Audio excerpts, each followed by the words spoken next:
Assalamualaikum warahmatullahi wabarakatuh. Perkenalkan, nama saya Susi Susanti dari Prodi Farmasi Fakultas Kesehatan Universitas Sains Cutnyadin Langsa.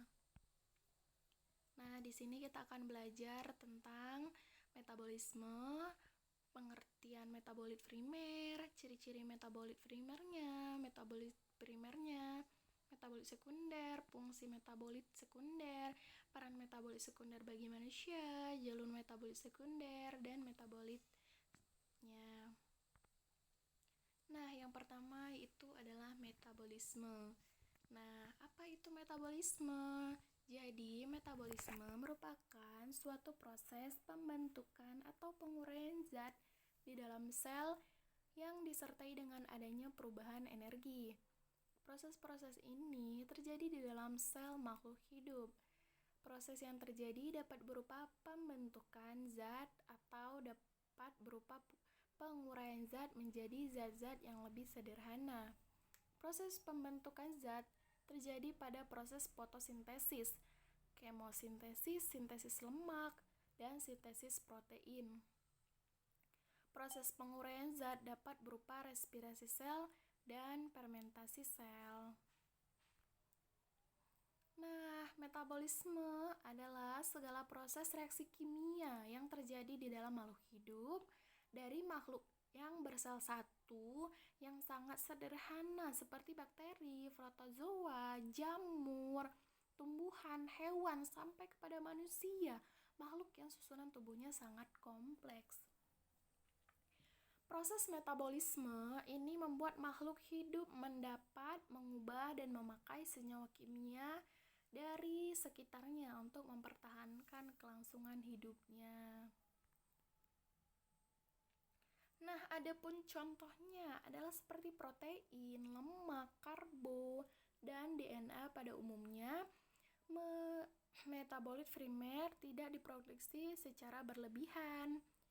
Sebagian besar mikroorganisme produksi metabolit yang lebih sederhana dapat menghambat pertumbuhan dan kadang-kadang dapat mematikan mikroorganisme tersebut.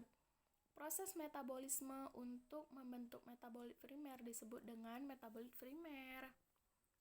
Nah, selanjutnya akan kita bahas tentang metabolit primer. Apa itu metabolit primer? Yaitu suatu metabolit atau molekul produk antara dalam proses metabolis makhluk hidup yang fungsinya sangat esensial bagi kelangsungan hidup organisme tersebut serta terbentuk secara intraseluler. Contohnya adalah seperti protein, lemak, karbo. Nah, mikroorganisme yang dihasilkan metabolit primer seperti alkohol dan metabolit sekundernya seperti antibiotik. Metabolit primer diproduksi pada waktu yang sama dengan pembentukan sel baru dan kurva produksinya mengikuti kurva pertumbuhan dan populasi pada paralel. Metabolit sekunder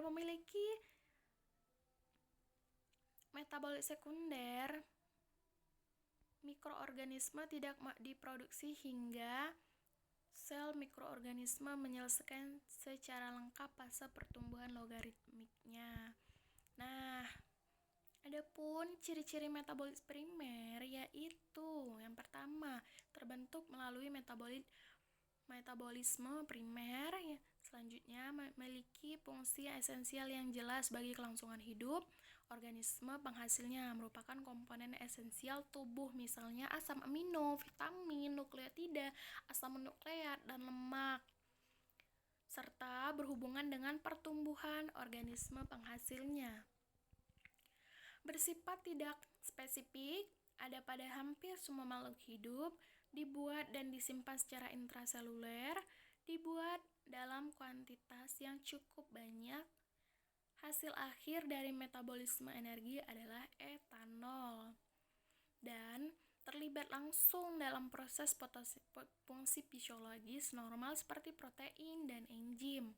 Terdapat di dalam organisme atau sel, dikenal dengan istilah metabolit sentral, dan berat molekul atau BM dari kecil dalam bentuk monomer hingga polimer yang sangat besar. Nah, adapun metabolit primernya yang pertama itu enzim, vitamin, alkohol, karbohidrat, asam amino, dan asam organik. Nah, selanjutnya kita akan membahas sedikit tentang metabolit sekunder. Apa itu metabolit sekunder? Yaitu senyawa organik yang dihasilkan tumbuhan yang tidak memiliki fungsi langsung pada fotosintesis, pertumbuhan atau respirasi, transport solut, transkolasi sintesis protein, asimilasi nutrien, diferensiasi, pembentukan karbo, protein, dan lipid. Metabolit sekunder seringkali hanya dijumpai pada satu spesies atau kelompok spesies berbeda dengan metabolit primer, yaitu asam amino, nukleotida, gula, dan lipid yang dijumpai hampir semua kingdom tumbuhan. Metabolit sekunder yang merupakan hasil samping atau intermediate metabolit primer memiliki fungsi sebagai berikut. Yang pertama, berperan penting pada strategi resistensi, yaitu level struktur fenolipropanoid adalah komponen utama polimer dinding polimer lignin dan suberin. Menginduksi antibiotik pertahanan yang berasal dari fenolik dan terpenoid. Yang kedua, melindungi tumbuhan dari gangguan herbivor dan menghindari infeksi yang disebabkan oleh patogen mikroba. Tumbuhan pengganggu metabolit sekunder sebagai antibiotik atau agen sinyal selama interaksi dengan patogen. Selanjutnya, menarik polinator dan hewan penyebar biji. Berperan sebagai agen kompetisi antara tanaman dan memberikan kontribusi yang bernilai terhadap hubungan antara tumbuhan dan lingkungannya.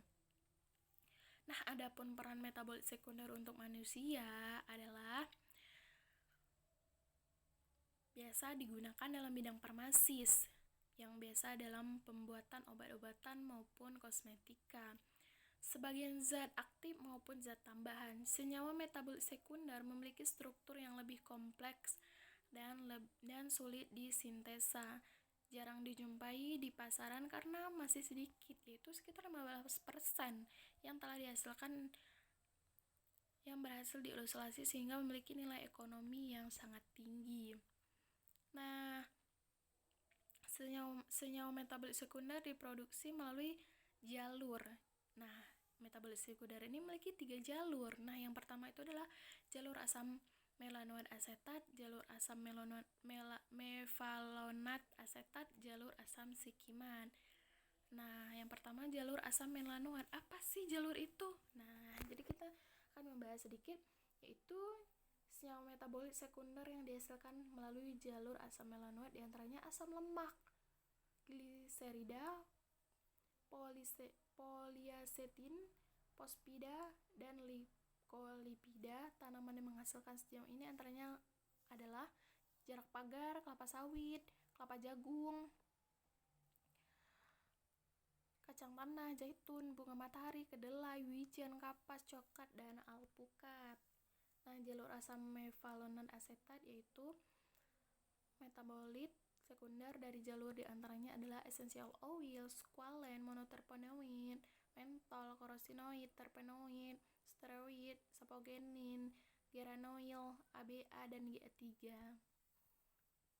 Yang ketiga, jalur asam sikimat, yaitu metabolit sekundernya yang dihasilkan melalui jalur asam sikimat diantaranya adalah asam sinamat, fenol, asam benzoid, lignin, kumarin, tanin, asam amino, benzoik, dan quinon.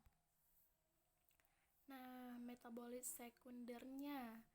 Nah, ini ada beberapa, yaitu atropin, fenolat, alkaloid, terpenoid, antibiotik, dan biopolimer. Nah, terima kasih atas perhatiannya. Kalau ada pertanyaan, tulis di kolom komentar ya. Itu saja yang dapat saya sampaikan. Lebih dan kurang saya mohon maaf karena saya pun dalam proses pembelajaran. Saya akhiri dengan Assalamualaikum warahmatullahi wabarakatuh.